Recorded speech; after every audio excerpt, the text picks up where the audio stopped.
Hey guys, I thought I'd do a film review for Smile 2. Um, yeah, I was just kind of bored. Honestly, didn't have anything to do. Yeah, so thought I'd just give it a review. Um, yeah, I went to watch this movie with my sister. I smoked a joint beforehand. I don't know, I thought this might, I didn't really feel like it'd be one of those movies I want to get high for, but I did it anyways. Um, and yeah, the movie I think it's worth a watch, but I'm honestly not sure if it's really worth going to theaters. I know this movie got a lot of rave. Um, Mainly, like people would say it's better than the first Smile, which I don't think so. There's not as much tension. I think what the first Smile had was that surprise.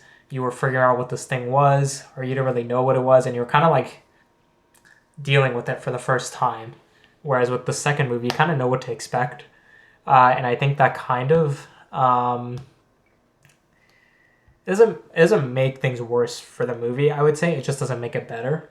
Um, there are some sequences in the movie that are really good. I'll get into that a little bit later. But the the actors in this movie did a really good job. Especially, I think his name was Joel. He's the guy you see in the beginning. Um, and he also was, I think he was the detective or private investigator in the last movie. He did a really good job in that first. I like that they brought him back. That one shot scene in the first 10 minutes, really well done. The acting is super good. Um, Lucas Gage, the guy who ends up, I guess, getting infected, if you want to use that word, he does a really good job as well.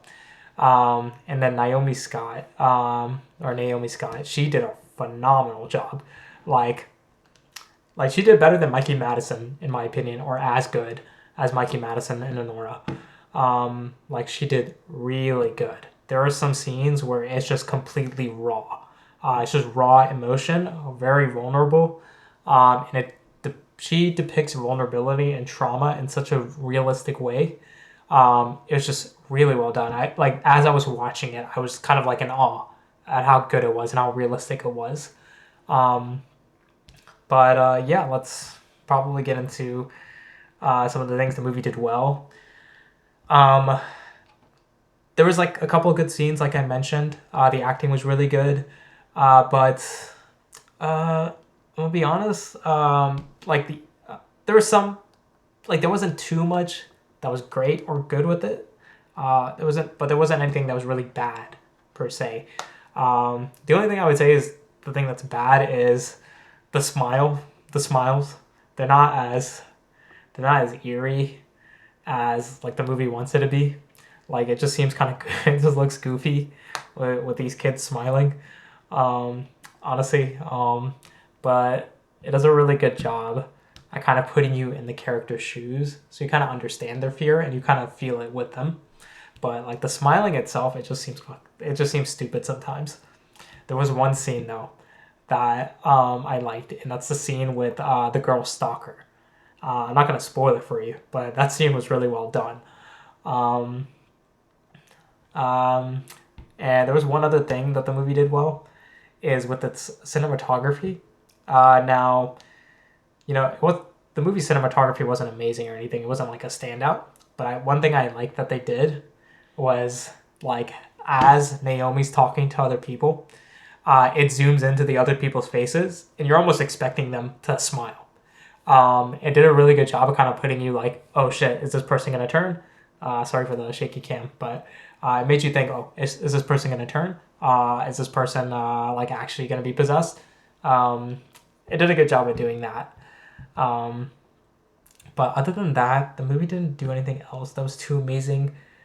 The like what carried this film was Naomi, the main character, the way they wrote the main character and how flawed she was. I don't want to use the word flawed because I mean she's human, right?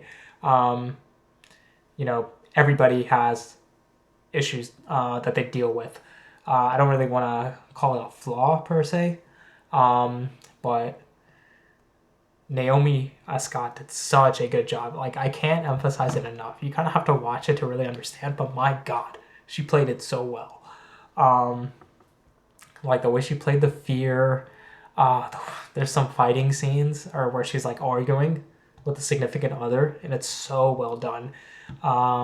There's one scene in particular where it kind of explores her trauma, and it's such a realistic portrayal of how someone might react in that situation.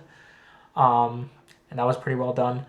But yeah, other than that, I wouldn't say this movie was too amazing. I feel like it was like a little overhyped. I'm glad horror movies are getting more attention because it's gonna drive people more to theaters and hopefully get more horror movies that, you know, are better quality. In the past we haven't gotten too many good horror movies. Like Exorcism 2 was such a shitty movie.